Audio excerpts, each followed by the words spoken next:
Welcome to the Filmed Live Musicals podcast, a podcast about stage musicals that have been legally filmed and publicly distributed. The Filmed Live Musicals website contains information on nearly 200 musicals that have been captured live. Check it out at filmedlivemusicals.com. And now, on with the show. My guest today is Julie Leach, Executive Director of Westcoast Black Theatre Troupe. With a background in finance and management, Julie has worked with the WBTT since 2009.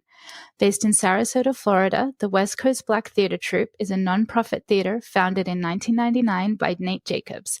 The company's mission is to produce professional theater that promotes and celebrates the African American experience, that attracts diverse audiences, supports and develops African American artists, and builds the self-esteem of African American youth. Welcome, Julie.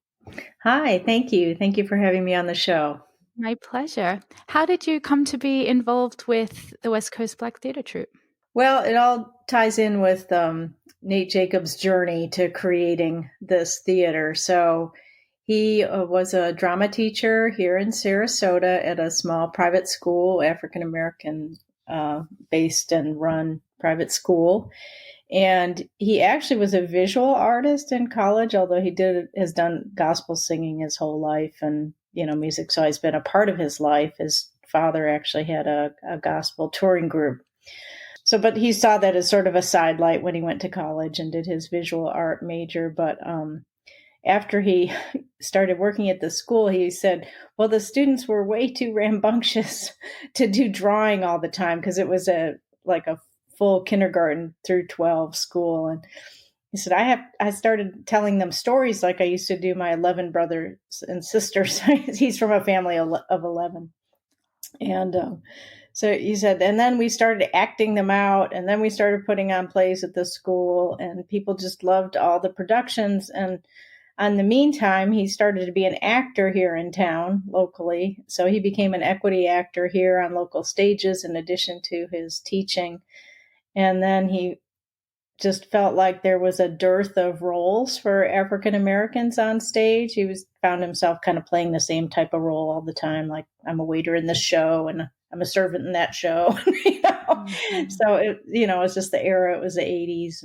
And so anyhow, in 1999, he founded this theater troupe. He decided if he needed to see change, he would have to make it. So he founded Westcoast Black Theatre Troupe and really ran it out of the back of one ramshackle van that somebody gave them, and drove these high school kids around town, and they performed, because those were the people he'd been working with. He did put on before he formed the troupe, he put on a couple professional plays in town at borrowed stages with just community people that he could find that maybe had some acting background and stuff. But when he founded the troupe, he really founded it with the five teenagers and himself. He was probably in his 30s at that point. And they would just perform, in front of the Opera House on the sidewalk for a festival, or they'd borrow a stage somewhere and do a little show for 2 weeks or something. So they were just a shoestring existence for about 10 years. And he got pretty worn down by it. And he was like, this is just not going to work. I think I'm going to go to New York and work on my personal career a little bit. And of course, his family. When one is tired, come to New York where you will be not tired. Yeah, I know. He felt like maybe he should just do some acting and singing instead, trying to run a company, because he's an artistic person, not primarily a business person. And as an enterprise grows, you need more business people involved. So when he was feeling that way, one of his board members said, he just joined the board, and he'd been a producing artistic director at our local large theater here, our Lort Theater. And that was Howard Millman. And he said, Nate, you just don't have anybody to help you with the business side of the business is wearing you down. Let's try and find someone. And Nate's like, but we don't have enough money to hire anybody, because they never had enough. So they went to a local foundation and they got a grant to hire someone for 6 months. And that was my predecessor, Christine Jennings. And the first thing she did was say, well, we need more people on the board that can help us financially and all this, and have expertise in nonprofit leadership. And so she started building a board, and that's when I got involved. So that was 2009. So I became a board member. Then the next year, Howard said to me, I said I'd be president for 2 years, so I need you to be president. I became president of the board. So I did that for 4 years. And then Christine Jennings retired. She was 70 at the time. And, she'd already done a successful business of founding a bank and selling a bank and running for Congress twice and all kinds of things. So, she was kind of ready to step off the rat race a little bit. And I became the interim, basically. And then the board was kind of like, do we really have to look for someone else after about 6 months? And I was falling in love with doing the work. So I was like, no, I can do it. That's fine. I'll do that. And then here I am 5 years later. We were at a point where we wanted to raise money for our buildings for a capital campaign. And I thought if we had a lot of transition in leadership, that would just get more difficult. So I was just like, I'll stay and we'll do that. So we've been able to do that. You mentioned the building project. That was the Donnelly Family Theater. Is that right? It's actually the Jerry Aaron and the Aaron Family Foundation theater building. And then the Donnelly Theater is our main stage theater, though, inside it. So let's see, we started that in 16, and we ended up raising $8.7 million, which is incredible considering how fast this theater company has grown. But the community's been very generous. This is such an arts-loving community, Sarasota. We have so many artistic jewels here. We have our own opera company, ballet, 10 theaters or something, professional theaters. It's just a lot in the general area. And people come here for the arts largely. I mean, the beach is wonderful too. And everybody's kids and grandkids come for that. But those of us that are in the retirement age, we come for the arts and culture. But we're also attracting younger audiences too as we go. So we've just been blessed that that's a community that really cares about that. And we've been able to, and the state supported us with a $500,000 grant too. So it's been a broad-based, I'd say we had over 600 donors to the campaign, everything from $25 to $1 million gift. So wow, very much community driven. Yeah. So that's exciting. Did I read correctly that the theater had just been finished at the beginning of this year? Yeah, so COVID has really popped the bubble a little bit, but we're still here. So we opened January with our first show, Carolina Change, in the brand new theater. And it was a beautiful show, and we were able to really showcase the capabilities of the new theater. We added a lot of technical features and new lighting, LED lighting and all. And it was really a beautiful show. And then that was a successful run. And we usually almost sell out all our shows. Like we have a capacity, we have like 98%, 95% sales for every show we do, which is wonderful. But we did increase our seating too, up to 200 from 146. So we're kind of small still, but intimate, and people like that intimacy. But then the second show we opened was Your Arms Too Short to Box with God. And I think you watched the video of that. I did. Oh, wow. It was so joyous. I want to talk about more of that in a bit, but I'd love to hear more about what happened when COVID hit. So we opened that, and we were able to run that for 3 weeks. And then that's when the closure came, about March 16th, 15th, something like that. And so we closed down the theater, and I did pay out all those contracts for our artists, because they had 3 more weeks of work they were expecting. And then we were also rehearsing a second show at that time. So whenever we have one on stage, we're rehearsing another. And that one was Nate Jacobs' world premiere show called Ruby, which is like a documentary, almost like it's a play, but it's about a true story about a woman in White Oak, Florida in the 50s who shoots a white man. And what's that story about? And the man she shot was like a senator. She was a very prominent person in her community too, a very wealthy African-American woman. And so it's an interesting story. So that we'll have to do next year. Yeah. But we were working on that too. So we had to stop that. And I also was able to pay those folks some severance. But then we pretty much were closed, although we moved to online work right away. So we can talk about that a little bit. Yeah. So what was the decision to create WBTT Live? Well, we just felt like, okay, we have to stay connected with people. Like that's what we do. And that's what our artists do. And my mission as you read it at the beginning, our mission is not just entertainment. We're about developing artists and improving the lives of African American artists and self-esteem. And you can't do that if you're doing nothing. So if my mission was strictly entertaining, I would shut down and fire everybody and wait this out. But that's not our mission. So we said, how can we connect? And we thought, well, how about we let people get to know our artists a little more? That's one of the things they love the most, is because we have kind of a core group we'll work with over a certain period of time. It's not like a repertory theater, but they get to know, our audiences get to know our casts. And it's normally our tradition, which is also not great in COVID times, of coming out after the show and greeting all the audience as they leave. And so they really get to know different ones, and they'll be like, oh, I saw you in this other show, and you've grown so much, or I've loved you every time I see you, or whatever. So anyhow, we decided to do that and let Mr. Jacobs, our artistic director, interview different of our young artists and see what they're doing in this time of COVID. So a lot of them have interesting artistic projects they're doing. Those interviews are so wonderful. They're freely available on your website, on the WBTT website. And Nate Jacobs, he seems like such a warm, charismatic, wonderful person. He is. When people meet Nate, they're just taken by his perseverance. He's followed this vision and mission for so many years. When COVID hit, he's very philosophical about it. I'm frustrated, business person. I'm like, why does this have to happen now? He's like, this is just another bump in the road. We've had so many bumps in the road, and we can do this or that. And so we've been pivoting, and our artistic team's very creative. We did manage to run our student summer camp program. Would you like me to talk about that?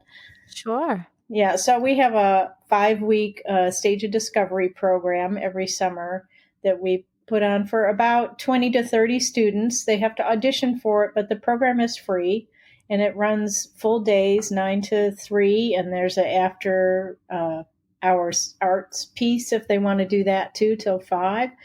And it's for ages 13 to 18. And we've been doing it this was our 5th year now. I started that when I came on as the executive director. So it's a program both Nate and I love. We feel like the theater was started by youth, and so we want to keep that pipeline going. And a lot of the students that graduate from that, they join our main stage productions. Many go on to college for musical theater or other arts degrees, dance, and we've started a little scholarship program for them too. So this year I was able to give out 6 $2,000 scholarships for those going on in performing arts. So it's really such wonderful. An achievement. Congratulations. When so many other theaters are shutting their doors and saying, we can't pay anybody, we can't do anything until after. A lot of them can't. We have a small budget, so that helps a lot. Plus, in town, we have something called the Giving Challenge, which is a kind of nationwide program, I think, that a lot of cities do, where they have like an online giving day for all the nonprofits in the city. So they happened to schedule that in May this year anyhow. So that was so helpful after the closure with COVID, and we've received about $165,000 for that. So that helped us keep people employed. And, but other theaters in town have like $1 million employment budget. I don't have that large a budget. We just have 18 full-time people, about half in production and half in administration. So I was able to do that. Our kids program did go to Zoom this year for the actual classes, but at the end, we had them come back on campus, and we did outdoor social distancing, and we made a music video. So they made professional soundtracks in the studio ahead of time in small groups. And then we synced all that with the video footage we took outdoors on our campus. So that's also on our website. If they look under About Us, I think it's under Stage of Discovery, and the video is still there. It's a beautiful 5-song video, and the kids just love making it. It was really cool. We had drone cameras, and it's very fun. Yeah. So I'm curious about your camera setup, because is it Bill Waggy?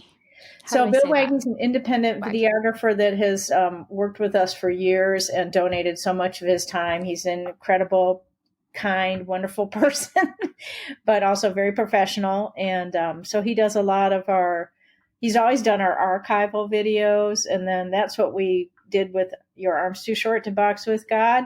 We had the archival we'd already filmed. So we were like, well, we can share this with people, even though we had to cut the show short. So anybody that purchased a ticket and donated it back for the last 3 weeks of the show, I let them watch the video for free. We just sent it out to them. And of course, I got equity and licensing permission to do that.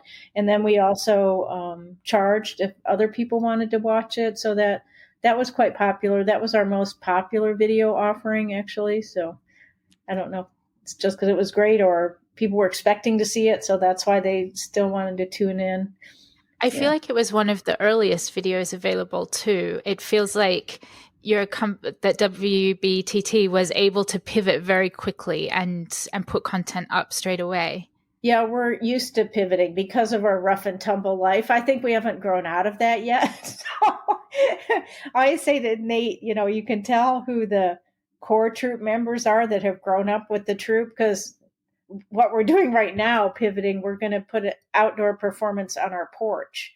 That's and have seats in the parking lot. And, the folks that have been with us for years, they're like, okay, that's what we're doing now. They just they pivot, they run with it, they roll with it, whatever needs to happen. And they're just used to that. It's so wonderful that you can be so flexible and that you have the space and the people that are willing to make it happen. Yeah. And I feel bad that we're not in our brand new theater, but yet we are doing it on our brand new campus, and we're using our brand new restrooms, which are wonderful, much better than we had before.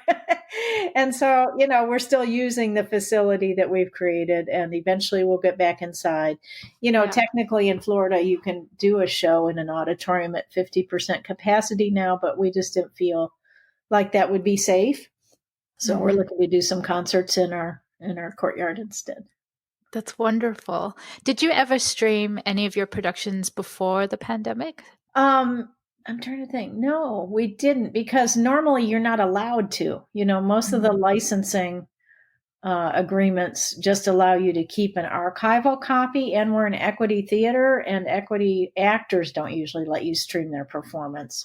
So because of COVID, both the licensors and the Actors Equity Association have gotten more flexible about that. Of course, Nate Jacobs writes several of our productions, so I do have shows that would be fine if I could get the equity artists to agree, which usually they do now, because it's, they understand what the times are. So we had one show, Rockin' Down Fairy Tale Lane, that we put out this summer. It's a cute family show, and that was written by Nate. And he wrote I think of it as like The Wiz meets Into the Woods. Yeah, it's a bit like Into the Woods, yeah. And then that had some equity artists in it, but they gave permission, and I actually paid them for the time period that I ran the show. So it's really incredible that it's so great having original work that you're able to access and put online, but also that you're able to pay the artist, because I know that is something that's just so tricky. It becomes prohibitive for people. Well, it does. And we didn't make hardly any money on that stream, because most of our audience is not the family audience. So that's something we need to grow. But yeah. You mentioned that Your Arms Too Short to God was your most popular video that you've put out. Can you speak to the numbers of how many people watched it? We had about 780 views, household views. So to me, that's probably about 1,500 people, because most people are couples. And about, I'd say 2/3 of those were paid, and the others were that had received the comp because they had bought the tickets and donated them back. So, so yeah, that was the most successful. The live, the WBTT live, I think our most successful was maybe Christopher Eisenberg. He's a young student that grew up with us since age 8. He was on our stage, and now he's a record artist with RCA. He's in a developing boy band called Next Town Down. And they came to our 20th anniversary celebration and performed there too for us, he and all the guys in the band with him. And he's been working on that project for about 3 years. I think it was a development project through Sony. And then RCA has contracted with them for the recording works. And so you can find them on Facebook and all. So he has a big following.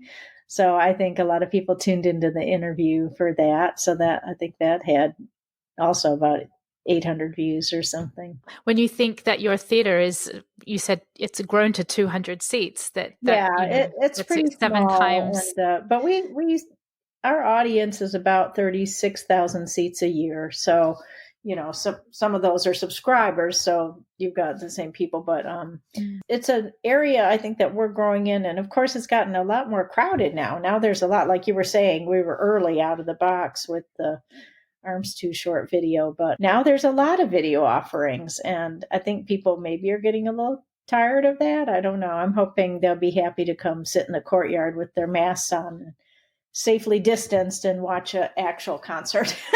Yeah, I think so. I think also it's very difficult to find a single place, which is my hope with the Filmed Live Musicals site, to find all this content. There's all this content out there, but finding it is very difficult. Yeah. And so that's my hope with the database, is that it will That's make it great easier that to you're find it. creating that. Yeah, Thank that will you. definitely help us. Yeah, that's wonderful. Yeah. Your Arms Too Short to God is so joyous and so wonderful. I want everybody to be able to see it. Is it something that you could re-release, or because of equity agreements, you can only have that short We could, window? and maybe I'll look to doing that around Easter, because it's kind of an Easter story. So I would have to ask the licensors again if they'd be happy to let us release it, but they might be happy to do that. And as long as I pay some of the artists, the equity artists that were in it, then probably it will be fine with Actors Equity too. It's an interesting show because it was created by Vanette Carol, who was the first African American woman to produce and direct on Broadway. And she also worked with the Mickey Grant and Alex Bradford, who are well known in the gospel and Broadway circles as gospel writers.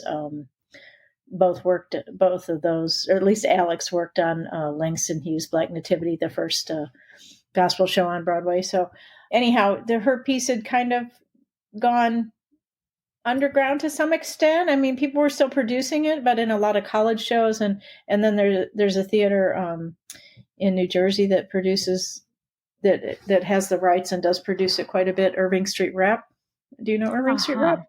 I don't. I was curious where their name came into it. I was trying to find, because I had read in an interview that it wasn't published, but it sounds like it is published. The script it's not really. You can't really find the original script published, or a lot of material. You can get it from Irving Street Rep, so they're the licensor. So, but most of our licenses, we just go to MTI or there's a couple other music licensors, and we look up the play and we license it. But this wasn't as easy. We had to find out who had the license, and it just wasn't public knowledge a lot about how to get to it. But once we got it, that was great, and so it's nice because we know them. So if I want to do something else with it, like in Easter time, I probably can just call them up and see if they're willing to do that. Oh, yes, please. I had read a review that said it succeeds where Jesus Christ Superstar doesn't. Oh. And as someone that is not a huge Jesus Christ Superstar fan, I loved Your Arms Too Short to Box with God because it's so community driven, and the women are central to the story. And yeah, they are. Yeah. It's a different way of telling the story. It's interesting because those came out around the same time, and actually Jesus Christ Superstar didn't do too well with its Broadway introduction. I think it started right in London, and when it came over, it didn't do too well, but then the revivals have done much better. Yeah. But they were both kind of radical concepts at the time. You forget that now in our more modern age that we're used to talking about things like that, but at the time treating Jesus as a human, and it was kind of out there. Yeah. And the idea that the people historically were Black. Yeah. And that's course, still in surprising to Palestine, people. most people have darker skin. Yeah. You just I think people have to get used to that idea that the Renaissance image of Jesus probably isn't what he looked like. No, that's right. You mentioned the challenges of equity agreements and paying for the licenses to stream. What other challenges have there been to streaming your productions? I think it's mostly technological. We're a live theater company, and there's a lot of equipment I mean, we're not a movie company. You know, you look at Mulan or something and how much money they paid to make that beautiful film. And you know, we just don't have that kind of equipment and all. So it's making something that's good enough that people find enjoyable to watch and aren't feeling like it's one of those older fashioned, you know, like PBS films of the Met Opera that used to happen, you know, which was way back.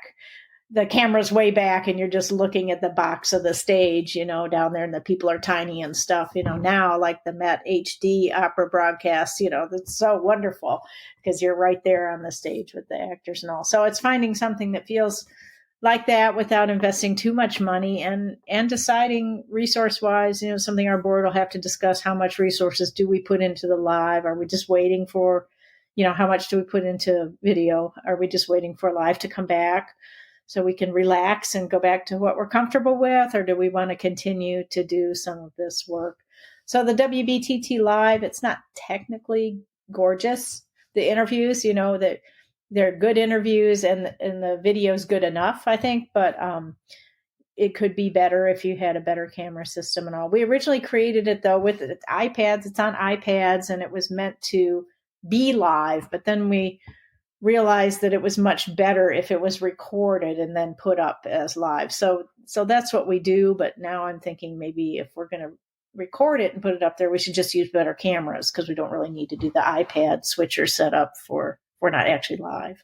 Yeah. So. Do you think going forward you would stream shows after they've run or during the run? I think I'd like to do it during. So I do this year have some permissions we're going to do Pipeline later in the season, which is a straight play. And I have permission to film it. So a lot of the licensors are giving those permissions ahead of time now. So I'm going to do that coincident with it. And we'll be able to put captions on the stream and everything. So hopefully we'll be able to reach a larger audience. Maybe live theater isn't accessible for them even. So, you know, that would be cool. And those that aren't quite comfortable yet coming back to the theater. And that's not one we can do on the porch. So we may only stream it if we can't have, or maybe only have a quarter of the theater full or something like that. So we'll see how that goes. And then also Smokey Joe's Cafe, we're doing at the end of the year, which is a musical, great musical. The review, Lever and Stoller review. Yeah. And that we have permission to film that too. So the plan with those two is definitely to coincidentally offer the video version and the live version so people can find their comfort level. Oh, yay. That makes me very happy. I'm very excited. That's great. I just interviewed Brenda Braxton, who was in the original Broadway cast of Smokey Joe's a couple of weeks ago. Oh, wonderful. Oh, yeah. wow. And that's the original Broadway production was filmed in its last week on Broadway. And that's cool. Available online. Yeah, really. Okay. We'll have to check it out. Fun production. Yeah. So I'm excited that there's going to be a new one. Yes. Yeah. That's great. Yeah. It's a very popular show. People do that in regional theaters, do that show a lot. Really the music fun. Is fantastic. Yeah. Yeah.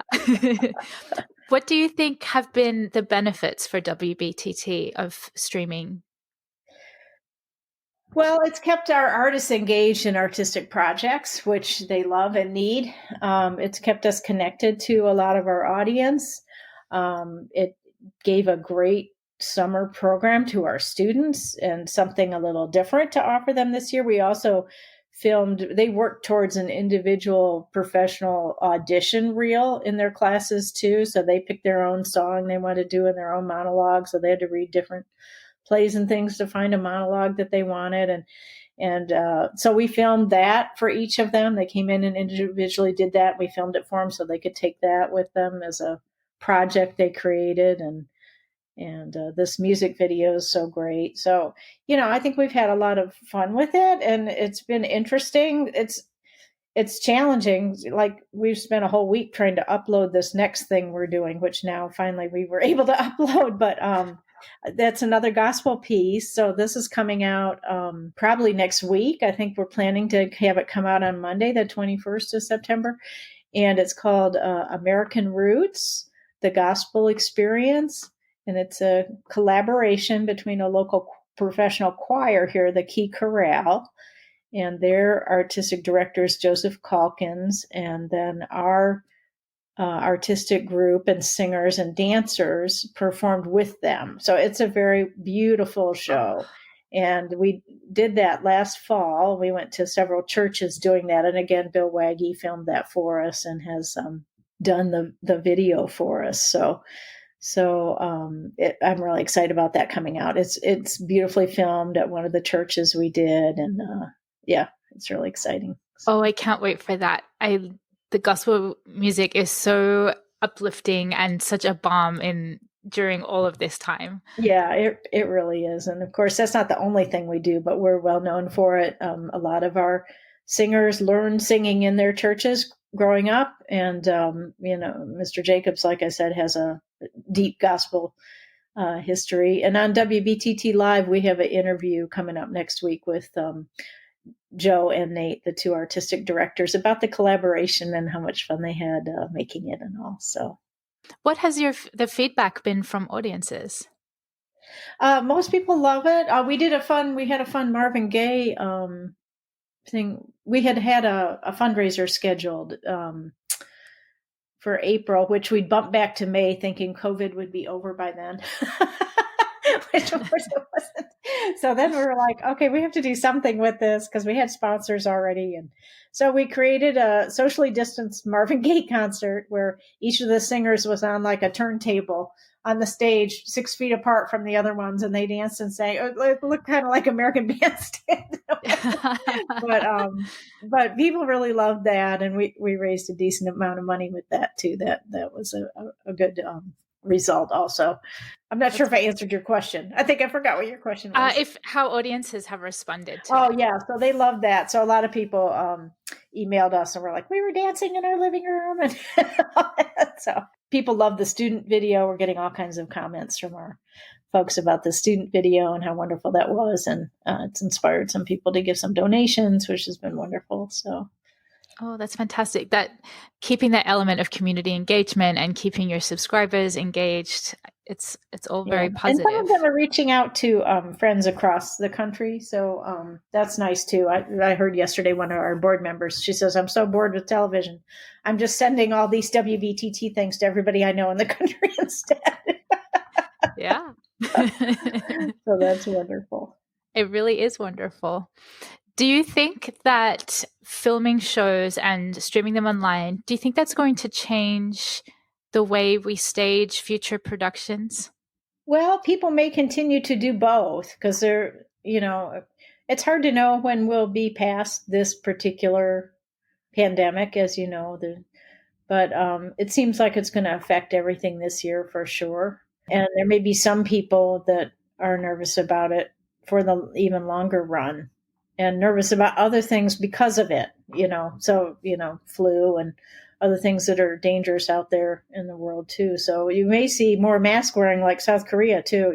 Maybe that people just wear more masks normally on the subway or things like that. But I do think there's a role for the filmed stuff. And as long as licensors and producers and artists can work out a fair way to recompense everybody for those, I think they should be a part of the repertoire. But I don't think it replaces the feeling you get of live theater. And one thing I hate about filming is that it can be perfect. So that's what costs so much, I've decided, to make these movies. Because with live theater, it's never perfect. And every night's different. And that's part of the joy of live theater. You can have a wonderful show, even if somebody changed one word in the script someplace. Perfection isn't the goal. It's engagement and experience and connection is the goal. Whereas with film, often perfection is the goal. And I think that leaves a different feeling for people in their lives. Yeah. I think for me, when I watch filmed live theater, I love it when things go wrong. Yeah. Because you feel like you get that sense of liveness. It isn't perfect, like you say. And I love in Your Arms Too Short to Box with God, there's a moment, I forget the number it was, it's toward the end, and there's a woman singing solo. That's probably Teresa in the blue dress. Yes. Yeah. Oh my goodness. And she's singing her heart out and it's incredible. And a woman like directly in front of the camera stands up. Oh, yes, I know. She blocks, and it's like exactly like you could any other seat, She's a friend but of she's hers, right in front of the camera. And there's this moment where you like the camera's there, and you're like, "Is this going to move?" And then suddenly the camera person realizes, and the camera jumps up and moves to the side. But it's so exciting as a person watching from home. It's because you feel that excitement. You feel like you're kind of with the woman standing up. You don't want her to sit down. You want to stand up with her. Right. Well, when we filmed that, we knew it was going to be the last show of it. So a lot of the audience members, and we closed it to the public at that point. So most of the audience members are in-house staff and family and friends of the performers, so that you hear some engagement during the show too. Like they're like, "Sing it," and Teresa Stanley, the woman who sang that piece, she's a Broadway actress and has been in Rock of Ages on Broadway and in The Tour and in Color Purple on Broadway and other shows. Her voice is just truly beautiful. So that's a highlight of the show. Yeah. All the soloists in this production. I know. I love the one that plays like Jesus's mother. Oh, I just love that song. That's the older lady. Yeah. The Going to Jerusalem song. I forget what it's called, but she's just amazing. It makes me so furious that this show is not more famous or as famous as JCS, because the music to me, it touches me in a different way, and the feminine energy of it, and the idea, I love the messaging in it, that the political power play that happens in this production that you don't really see in JCS. JCS is about Judas and that tension with Jesus, whereas this production, like, you get, for me, I got a sense of like the historical context of what it meant for who Jesus was, and really I think powerful. It takes a little different take on it, more of like you say, he's more of a political problem, which I think in a lot of cases is historically fairly accurate. In the Jesus Christ Superstar, I think it's more sort of shown as maybe a personality issue, like he got maybe too big for himself, like his ego got too big. That's sort of what Judas thinks, and that's why he sells him down the river, I think. But, it's different. We don't know. There's very little historical documents about Jesus, so it's a endlessly fascinating story with many different takes on it. Any chances this cast would go into the recording studio? Oh, that's a fun idea, to make an album. As one audience member, I'm requesting such a thing.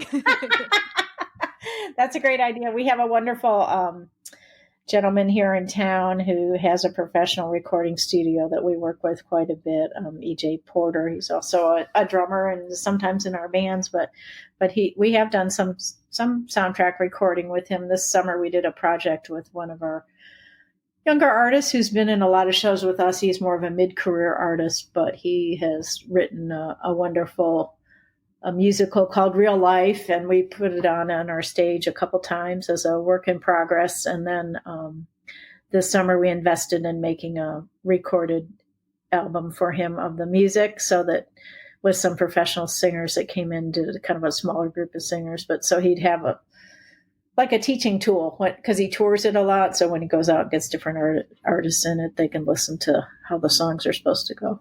That's really cool. Yeah, I love Your Arms Too Short to Box with God. That's okay. Because from what I've seen, it's available. Like the original is available on LP, but no one has. Yeah, there's an LP, anymore. but there's some video of it online. But I think like from maybe college shows or something, but not a lot. I found one from California.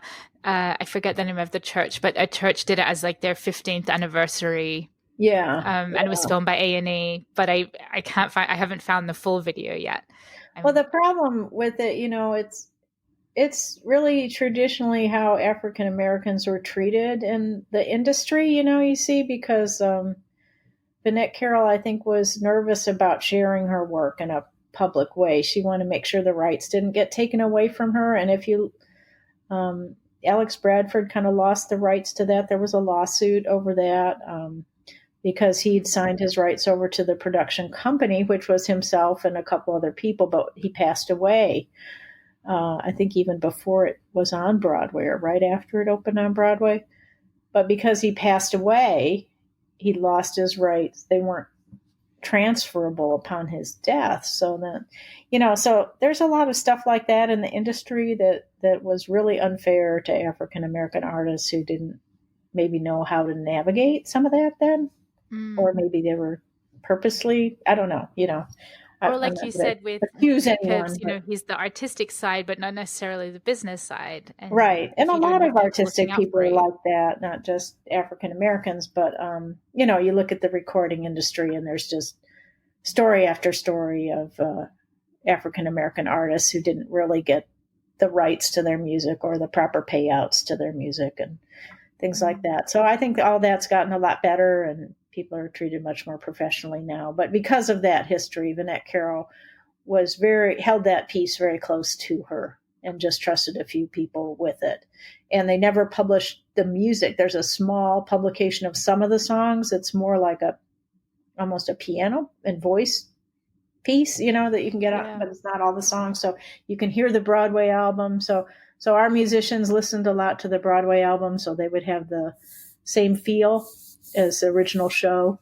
I'd love to see it published and more widely performed. Yeah, Mickey Grant is still alive. She was one of the composers and all. So well, they did Don't Bother Me, I Can't Cope at City Center 2 years ago. Yeah. I would love to do that Did you like it? I didn't get to see it, unfortunately. I've seen lots of clips. Yeah. Well, that's something we should look into doing at our theater. Yeah. Yeah. Oh, absolutely. And Vanette Carol was such an extraordinary person.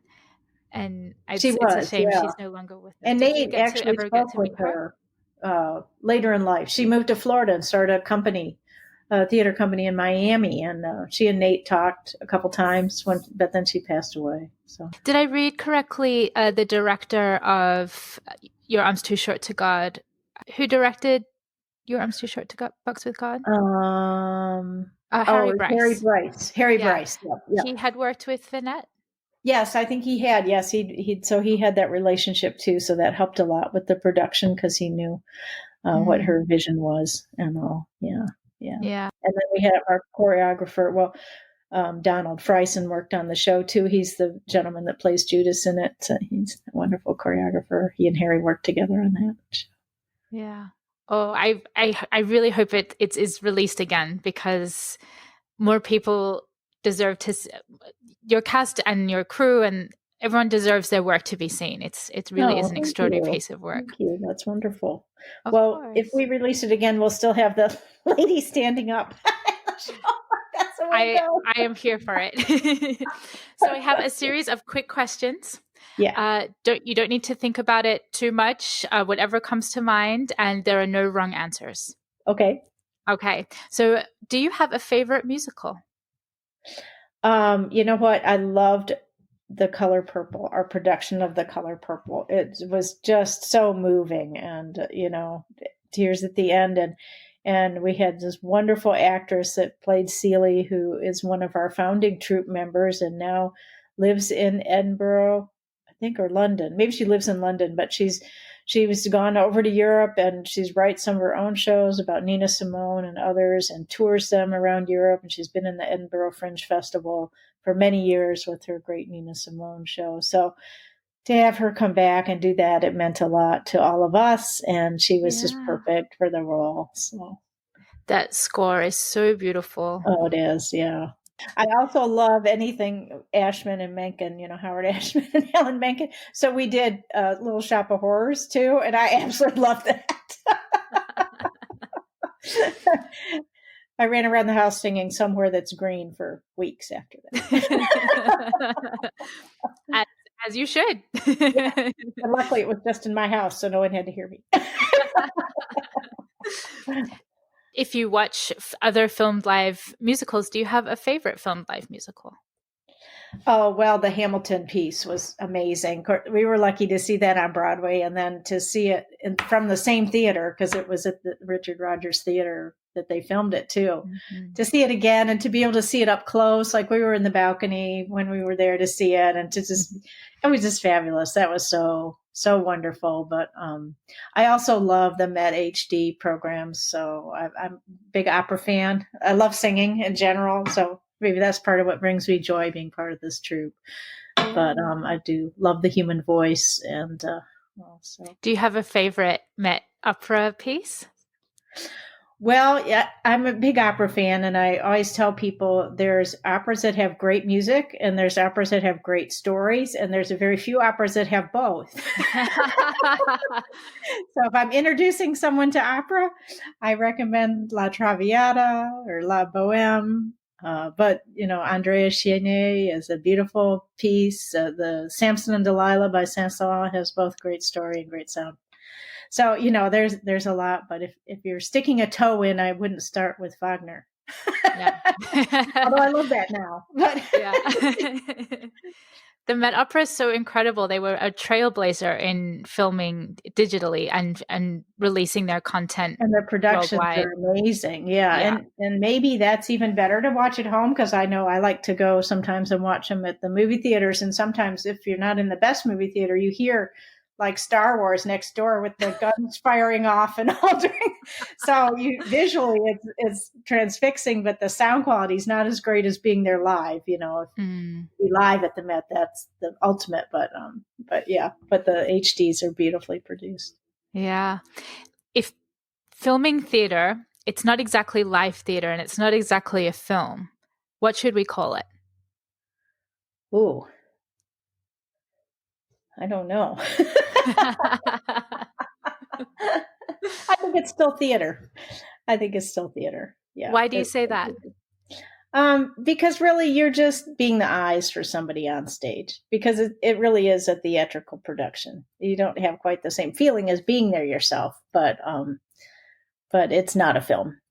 Mm-hmm. There's a lot of special things that happen with films, with editing and everything, that you just can't do with this. Yeah. Where do you stand on bootlegs?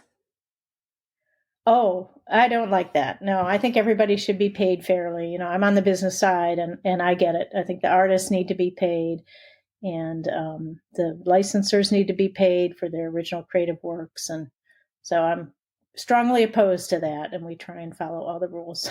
There's a lot of them, and I try and follow them. Yes, there are a lot of rules, but for good reason. Yeah. What do you wish had been filmed?